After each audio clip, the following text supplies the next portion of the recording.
नमस्कार दोस्तों, साहित्य समाधान के मंच से मैं डॉक्टर रीता गौड़ आपका हार्दिक स्वागत करती हूँ, अभिनंदन करती हूँ। आज घनानंद कवित्व पर हमारा तीसरा सत्र है दोस्तों, और आज के सत्र में हम 11 से 15 पदों पर बात करेंगे। धीरे धीरे 5-5 पद करके हम इसलिए पढ़ रहे हैं ताकि आप हर पद के प्रत्येक बिंदु को अच्छी तरह से समझ सकें। तो चलिए शुरू करते हैं आज का सत्र। आज के सत्र का पहला और क्रमानुसार 11वां पद। घनानंद कवि कहते हैं, क्यों हंसे हेरे हर्यो हियरा अरु, क्यों हित के चित चाह बढ़ाई, काहे को बोले सुधासने बैनने, चैनने मैनने सैन चढ़ाई, सो सुधे मोहिव में घन आनंद, सालत क्यों हूं कढ़े न कढ़ाई, मीत सुजान अनीत की पाटी, इतै पे न जानिए कौन पढ़ाई। तो दोस्तों, सबसे पहले आपको जो बात ध्यान में रखनी है वो ये है कि यहां पर प्रिय के प्रति उपालंभ का भाव है।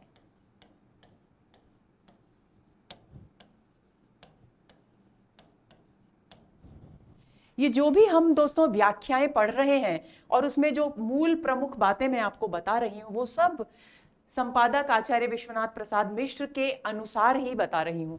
तो उन्होंने इस पद में प्रिय के प्रति उपालंभ का भाव बताया है।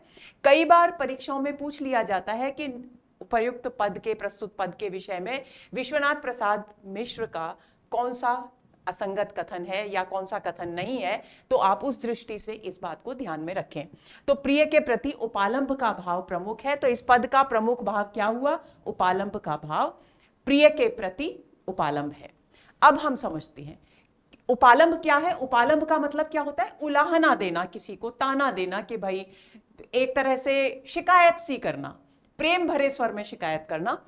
क्यों हंसे हेरे हर्यो हियरा, कवि कहते हैं कि हे प्रिय, पहले तो आपने हंसकर, कैसे हंसकर? देखिए, हंसना भी कई तरह का होता है। प्रेम में हंसकर, प्रेम पूर्वक हंसकर, हेरे मेरी ओर देखा। हेरे मतलब देखकर। पहले तो आपने हंसकर मेरी ओर देखकर मेरे हियरा, मेरे हृदय को हर लिया।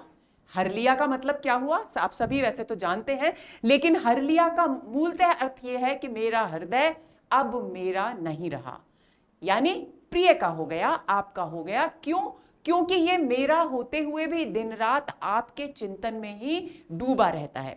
तो कवि कहते हैं, पहले तो हे प्रिय, आपने हंसकर मेरी ओर देखकर मेरे हृदय का हरण कर लिया। अरु यानी और, क्यों हित के चित्त चाह बढ़ाई, और फिर क्यों हित यानी प्रेम, अपने प्रेम के प्रति मेरे चित्त में चाह यानी लालसा क्यों बढ़ाई? पहले ऐसा किया ही क्यों? अब इसमें व्यंजित क्या है कि हंसकर देखना साधारण रूप से देखना नहीं है, इसमें क्या शामिल है? प्रेम के संकेत।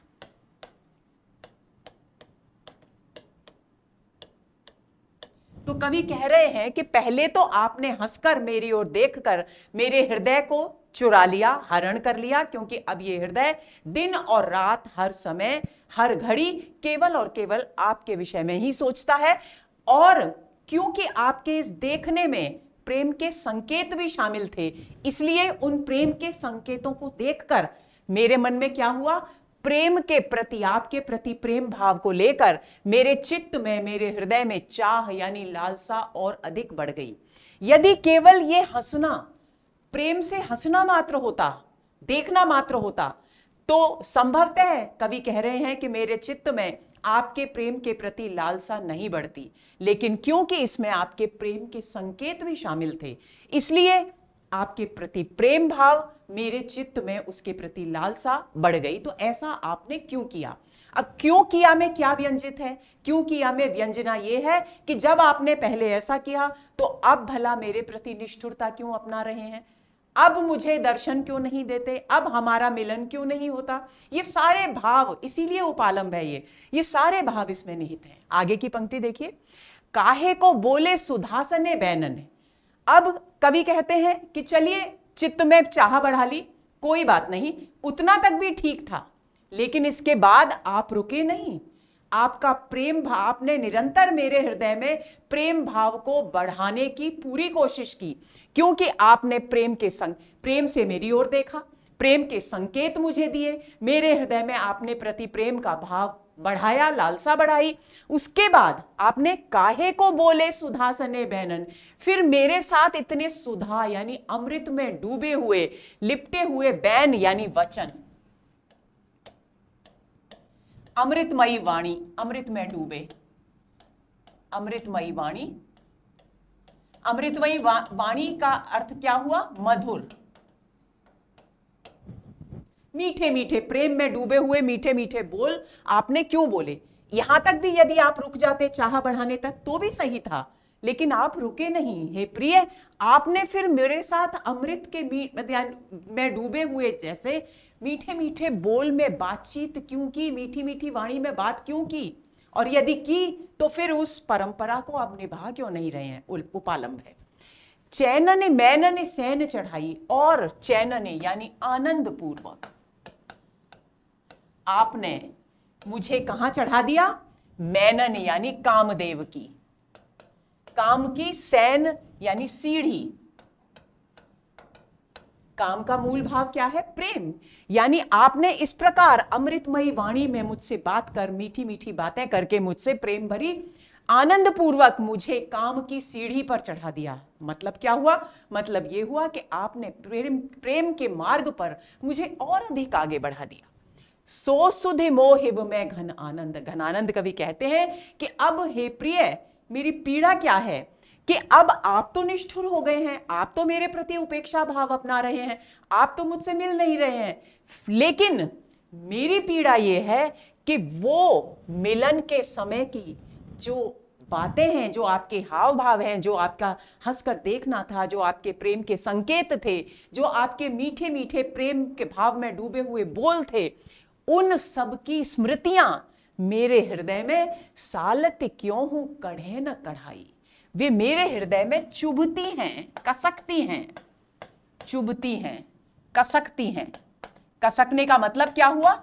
पीड़ित करती हैं मुझे, और मैं बहुत कोशिश करता हूं कि वो स्मृतियां जो हमारे प्रेमपूर्ण क्षणों की स्मृतियां हैं वो मेरे हृदय से निकल जाएं, लेकिन मेरे कोशिश करने पर भी वे निकालने की कोशिश करने पर भी कढ़ती नहीं है। मैं बहुत कढ़ाई करता हूं, यानी निकालने की कोशिश करता हूं, यानी मैं उन संयोग के मधुर क्षणों की स्मृतियों को भुला नहीं पाता हूं। मीत सुजान, अब उपालंब का चरमोत्कर्ष है अंतिम दो पंक्तियों में। मीत सुजान अनीत की पाटी, इतै पे न जानिए कौने पढ़ाई। कि इस संसार में, हे मित्र, मेरे मित्र सुजान, मुझे तो यही समझ में नहीं आ रहा कि ये जो अन्याय, प्रेम में अन्याय करने की जो पाटी है, यानी शिक्षा, ये सीख आपको किसने पढ़ाई? क्योंकि सामान्यतः संसार में ऐसा होता नहीं है कि प्रेम के मार्ग पर इतना आगे बढ़कर और फिर उसके प्रति निष्ठुरता और तिरस्कार का भाव, उपेक्षा का भाव अपनाया जाए। सामान्यतः यह होता है कि प्रेम का प्रत्युत्तर प्रेम होता है, लेकिन आपने ऐसा नहीं किया। आपने पहले तो मुझे अपना बनाया, अपने प्रेम जाल में फंसाया, मुझे अपने आकर्षण में बांध लिया, और अब आप मेरे प्रति उपेक्षा का भाव अपना रहे हैं। ऐसी अन्याय की शिक्षा आखिर आपको किसने दी? ये मेरी समझ में नहीं आता। तो ये इसका मूल भाव है। तो आपको इसका अर्थ तो ध्यान रखना ही है, इसके साथ साथ ध्यान रखना है कि प्रिय के प्रति उपालंब का भाव यहां प्रमुख है। अब बात करते हैं अलंकारों की। क्यों हंसे हेरे हर्यो ही हरा। ह वर्ण की कितनी बार आवृत्ति हो रही है? 4 बार, यानी वृत्यानुप्रास अलंकार। क्यों हित के चित्त चाह बढ़ाई, चित्त चाह 6 का अनुप्रास अलंकार। काहे को बोले सुधा सने बैनन, 6 का अनुप्रास है, काहे को बोले और बैनन। चैनन मैनन सैन चढ़ाई, सो सुधि मोहिव में घन आनंद, सो सुधि 6 का अनुप्रास। सालत क्यों हूं कढ़े न कढ़ाई, वृत्यानुप्रास, क वर्ण की आवृत्ति।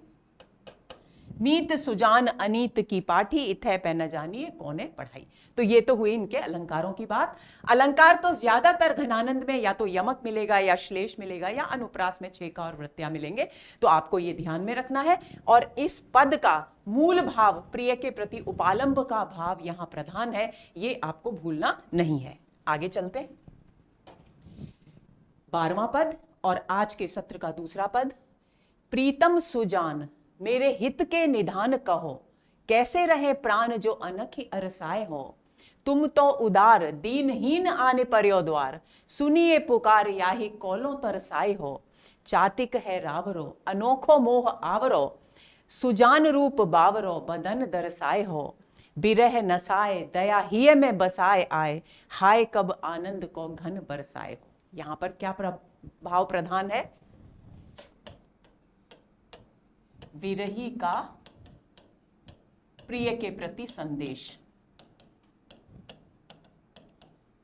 अब संदेश का मूल क्या है कि बहुत समय हो गया और प्रिय ने दर्शन नहीं दिए हैं।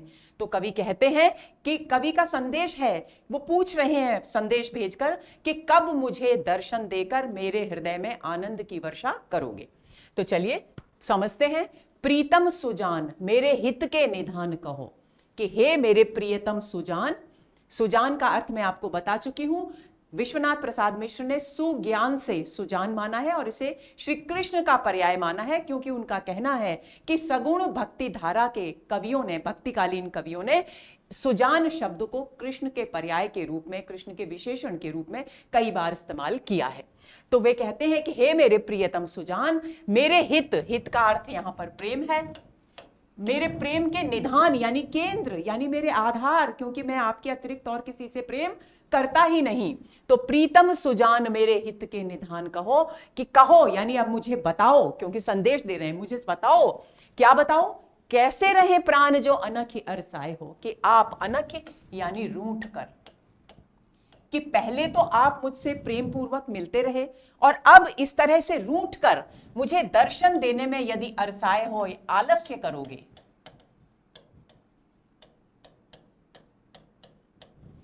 तो भला मेरे ये जो प्राण हैं, जो सिर्फ आपके दर्शनों पर ही जीवित हैं, वे भला कैसे जीवित रहेंगे? ये संदेश है।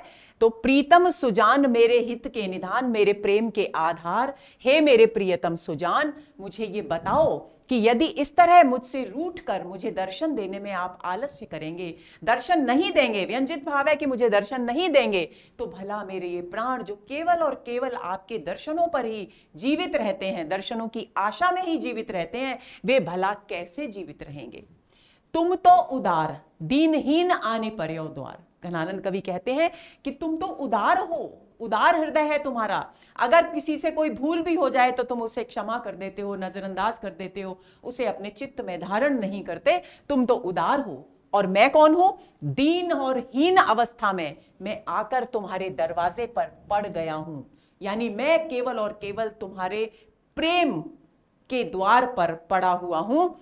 सुनिए पुकार याही कौलों तरसाए हो। और कब से मैं आपके दर्शनों की पुकार कर रहा हूं, तो मेरी इस पुकार को अब सुन भी लीजिए हे प्रीतम सुजान। याही को यानी इसे, यानी मेरे इस हृदय को, कौलों कब तक तरसाए हो, कब तक तरसाओगे। लो का मतलब होता है तक, ब्रज भाषा में लो का मतलब तक। तो कब तक तरसाओगे, अर्थात कब तक दर्शन नहीं दोगे।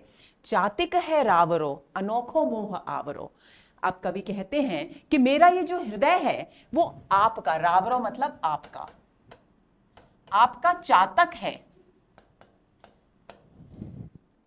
चातक कौन सा होता है? चातक वो केवल और केवल स्वाति नक्षत्र की बूंद की प्रतीक्षा करता है और उसे ही ग्रहण करता है, किसी और जल से अपनी प्यास नहीं बुझाता।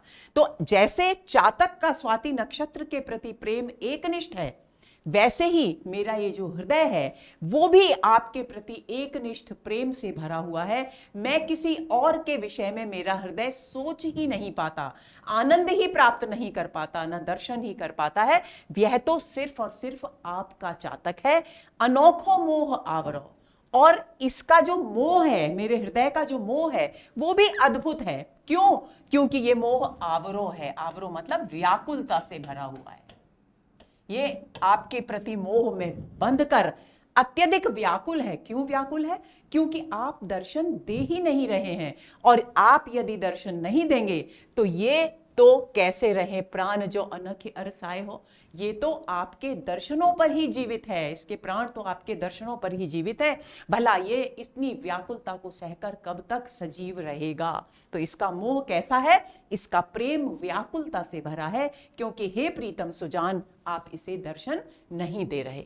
सुजान रूप बावरो, और ये कैसा है? सुजान, आपका जो अनुपम रूप है उसके लिए पागल है, बावला है ये।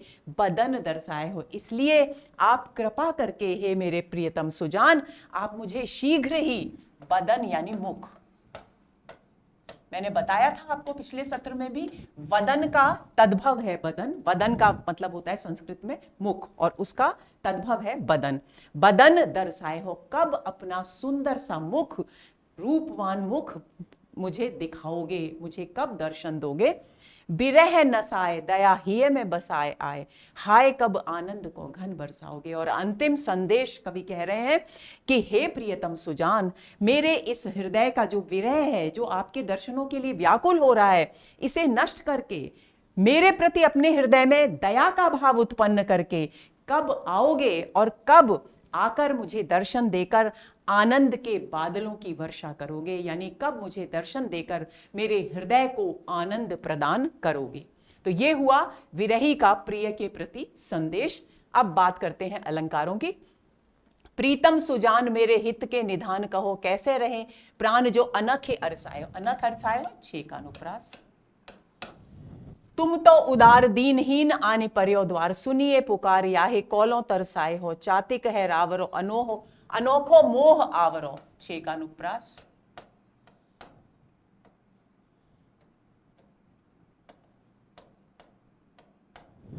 सुजान रूप बावरो बदन दर्शाए हो, बावरो और बदन 6 का। बिरह नसाए दया हिय में बसाए आए, हाय कब आनंद को घन बरसाए हो। अब आनंद को घन जो है, ये आनंद का बादल भी है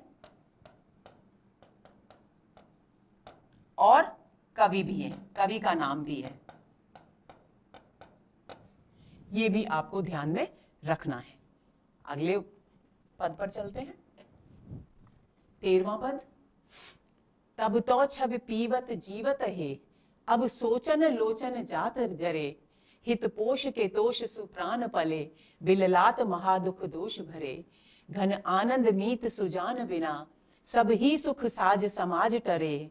तब हार पहाड़ से लागते, अब आने के बीच पहाड़ पड़े। इसमें इसका मूल भाव क्या है? संयोग और वियोग की स्थितियों में अंतर का चित्रण किया जा रहा है। कवि अपने हृदय की भावनाएं अभिव्यक्त कर रहे हैं। कवि कह रहे हैं कि जब हमारा संयोग का समय था, हे प्रियतम सुजान, जब संयोग काल था, जब हम मिलते थे, एक दूसरे के दर्शन करते थे, तब तो छवि पीवत जीवत है, मेरे ये जो नेत्र हैं वो आपकी छवि यानी आपके सौंदर्य का, अनुपम जो आपका सौंदर्य है उसका पान करके जीवित रहते थे। पीवत, पी करके जीवित रहते थे, यानी आपके सौंदर्य का दर्शन कर तृप्ति का, आनंद का अनुभव करते थे। अब सोचन लोचन जात जरे, लेकिन अब ये चिंता में मेरे नेत्र जले जाते हैं। जरे यानी जले जाते हैं। व्यंजित क्या है? व्यंजित ये है कि तब संयोग काल था, लेकिन अब क्योंकि वियोग है, और हे प्रियतम, आपने अब मेरे प्रति उपेक्षा का भाव अपना लिया है, आप मुझे दर्शन नहीं दे रहे। कहा नहीं गया है लेकिन व्यंजित है। तो ऐसी स्थिति में मेरे जो नेत्र संयोग काल में आपके अनुपम सौंदर्य का पान कर, उसका दर्शन कर तृप्ति और आनंद का अनुभव करते थे, अब क्योंकि आप हमें दर्शन नहीं दे रहे हैं, तो मेरे ये नेत्र इस चिंता में कि कब आपके दर्शन होंगे, विरह की अग्नि में जले जा रहे हैं। हित पोष के तोष सु प्राण पलय, ये तो नेत्रों का हाल है। अब प्राणों का क्या हाल है ये कवि आगे बता रहे हैं।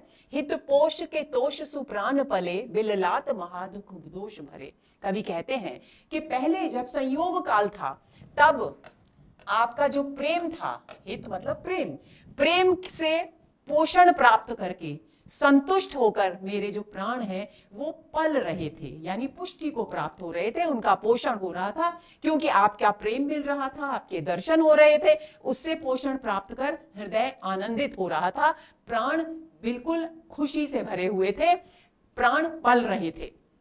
बिललात महादुख दोष भरे। लेकिन अब क्या है, वियोग का समय है, संयोग के काल में तो प्राण संतुष्ट होकर प्रेम से पुष्ट होकर जीवित रहे, सुरक्षित रहे। लेकिन अब क्योंकि वियोग काल है, वियोग की जो विसंगतियां हैं, महादुख दोष यानी जो विषम स्थितियां हैं, वियोग की विषम स्थितियां, वियोग की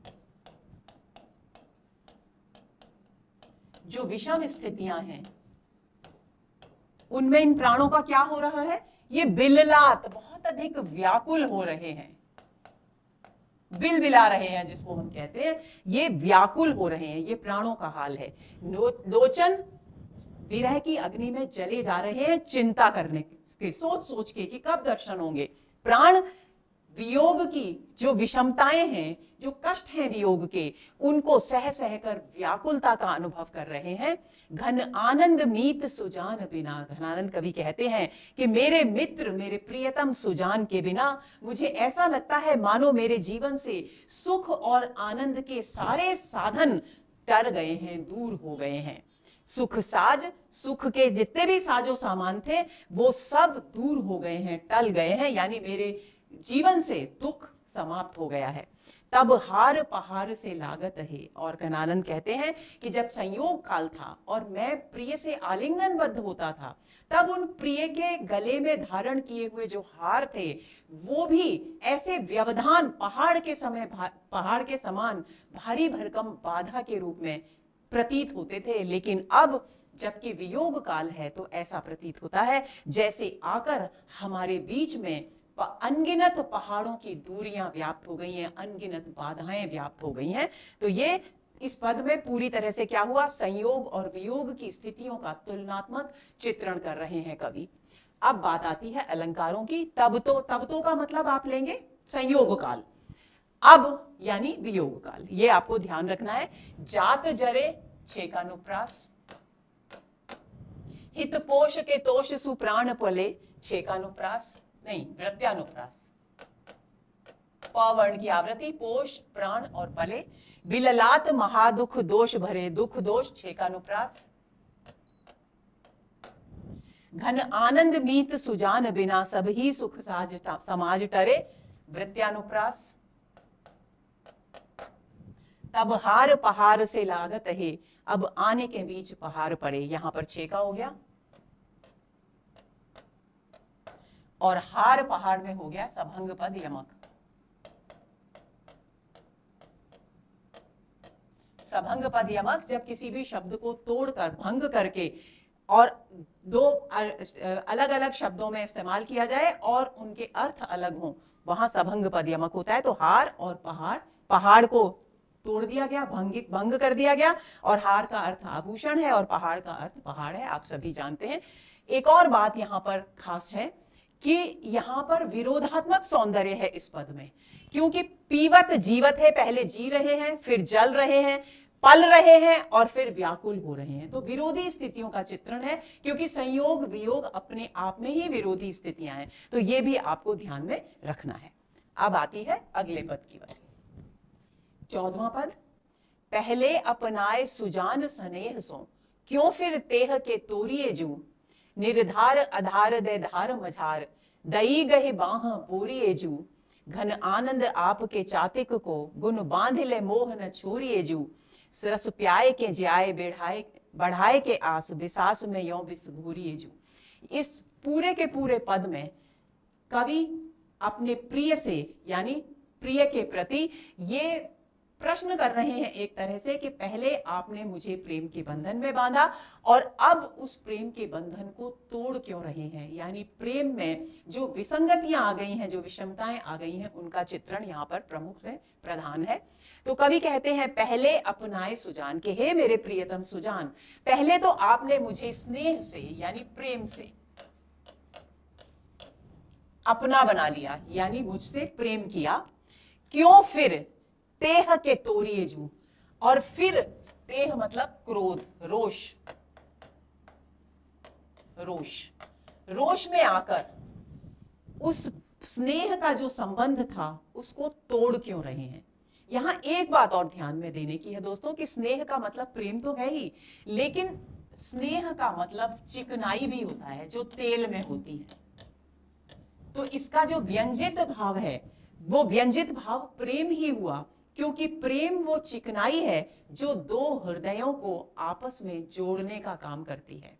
फिर वो कह रहे हैं तेह, उसके बाद क्रोध में क्या है, क्रोध में है शुष्कता, जो चिकनाई का विरोधी भाव है। तो तेह के तोड़िए जू, जोड़ना, अपनाना और फिर तोड़ना विरोधी भाव है। तो विरोधाभास अलंकार इस पद में आपको स्थान स्थान पर मिलेगा, ये आपको ध्यान में रखना है। कौन सा अलंकार, विरोधाभास अलंकार प्रमुख है इस पद में।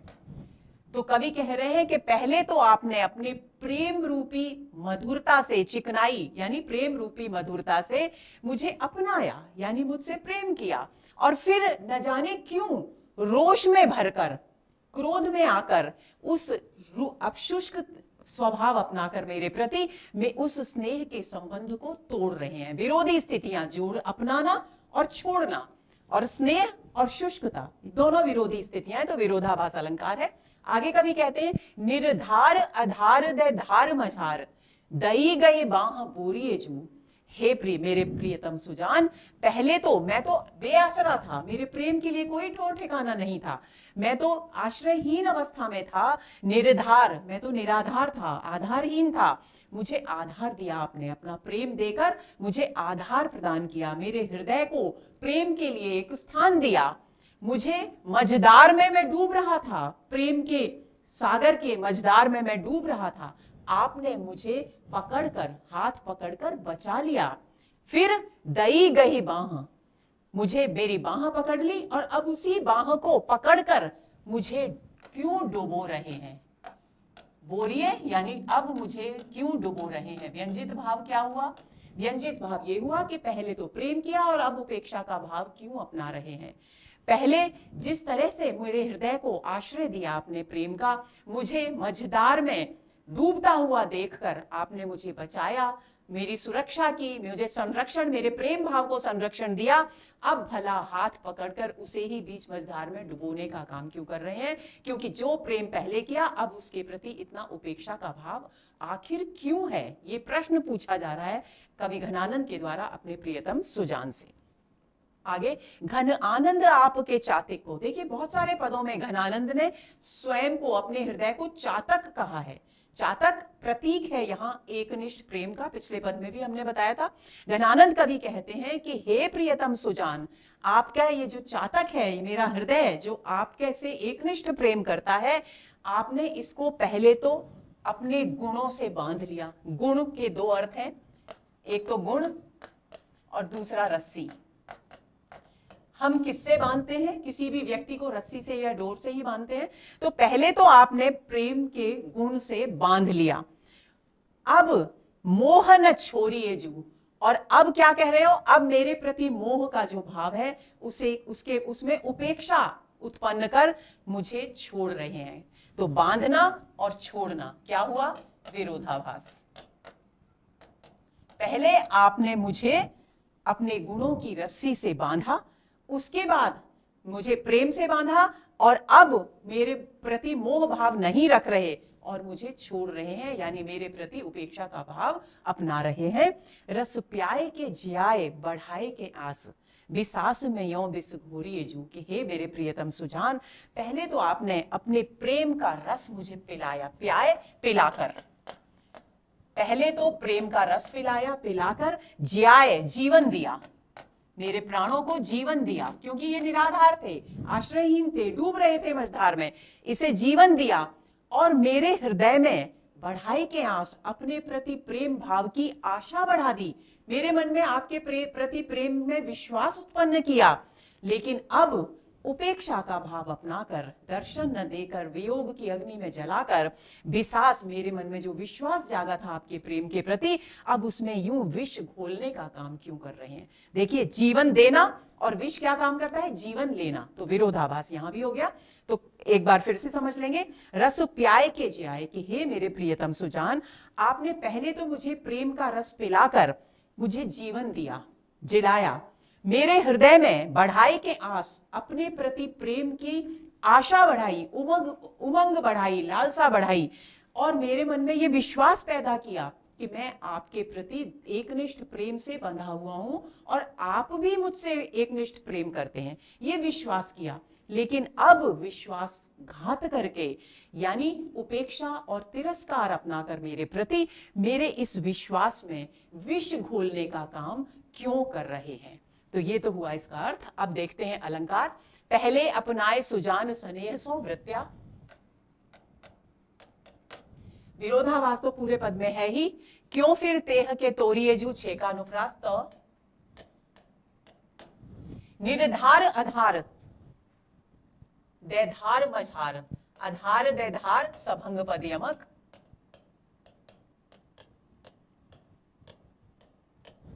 दई गही बाह बोरिए जू, बाह बोरिए छेकानुप्रास, घन आनंद आपके चातिक को गुण बांध ले, गुण में श्लेष अलंकार बताया है विश्वनाथ प्रसाद मिश्र ने। मोह न छोड़िए जू, रस प्याय के ज्याय बढ़ाए के आस, विसास में यों विष घूरिए जू, यहां भी छेकानुप्रास अलंकार। तो ये हो गया दोस्तों हमारा 14वां पद। अब आते हैं हम 15वें पद पर। रावरे रूप की रीति अनूप, नयो नयो लागत ज्यो ज्यो निहारिये, त्यों इन आंखिन बाने कनोखी, अघाने कहूं नहीं आने तिहारिये, एक ही जीवन हुतो सुतो बान्यो, सुजान सकोच और सोच न सहारिये, रोकी रहे न दहे घन आनंद, बाबरी रीझी के हाथों हाथने हारिये। अब देखिए यहां पर क्या वर्णन किया गया है? प्रिय के अनुपम सौंदर्य का वर्णन किया गया है।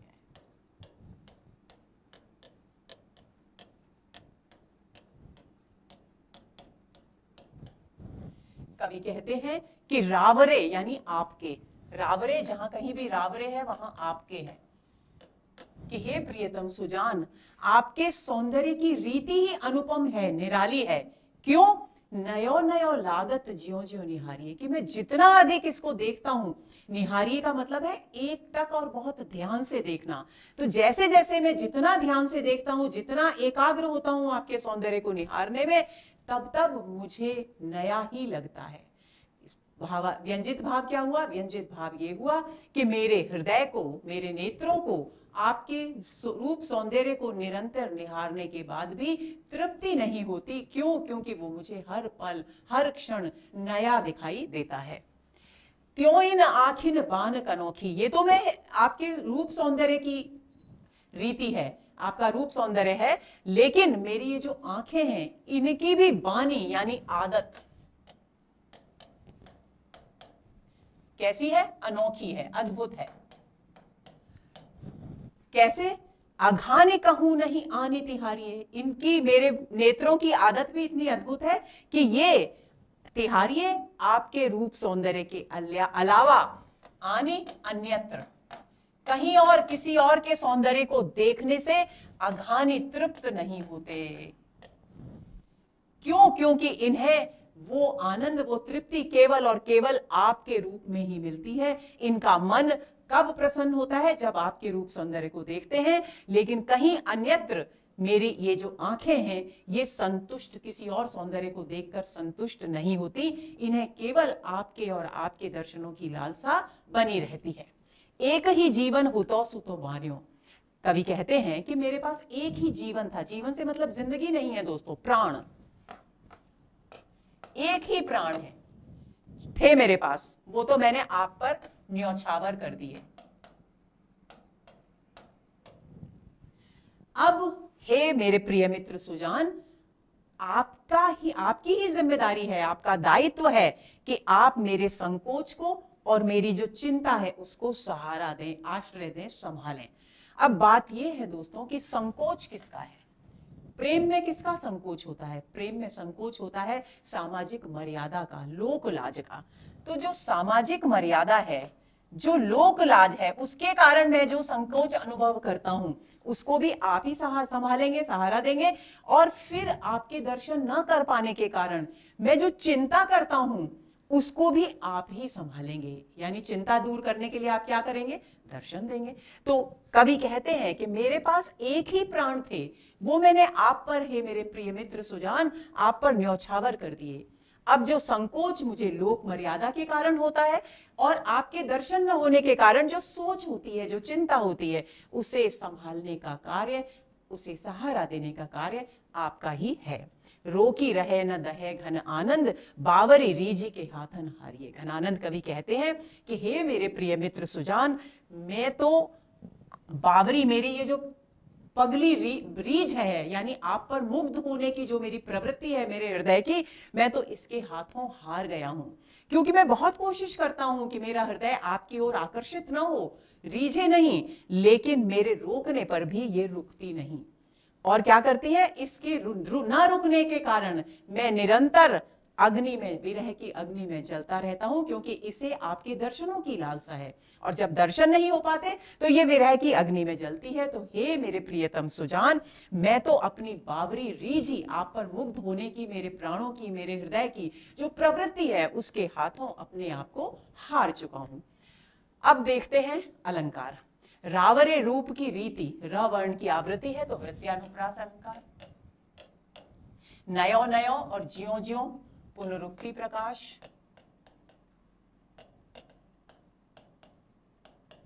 त्यों इन आंखें बान कनौखी, अघाने कहूं नहीं आने तिहारिये।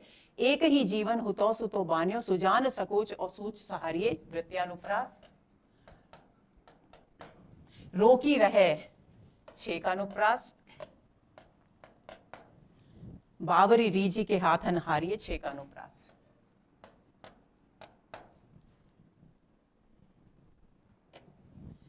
तो दोस्तों, ये हुआ हमारा आज का सत्र, जिसमें हमने 11 से लेकर 15 पदों पर बात की। और ये 11 से लेकर 15 पद जो हैं वो आरपीएससी असिस्टेंट प्रोफेसर के पाठ्यक्रम में प्रस्तावित है। तो फर्स्ट ग्रेड में केवल 1 से 10 तक के ही पद हैं। तो 1 से 10 तक के वीडियो फर्स्ट ग्रेड और असिस्टेंट प्रोफेसर दोनों के लिए लाभदायक हैं। और 11 से लेकर 25 तक के जो वीडियोस हम लोग बनाएंगे वो आप, यानी राजस्थान असिस्टेंट प्रोफेसर की तैयारी कर रहे विद्यार्थियों के लिए लाभदायक होंगे। तो अगले सत्र के इंतजार में रहिए। नमस्कार।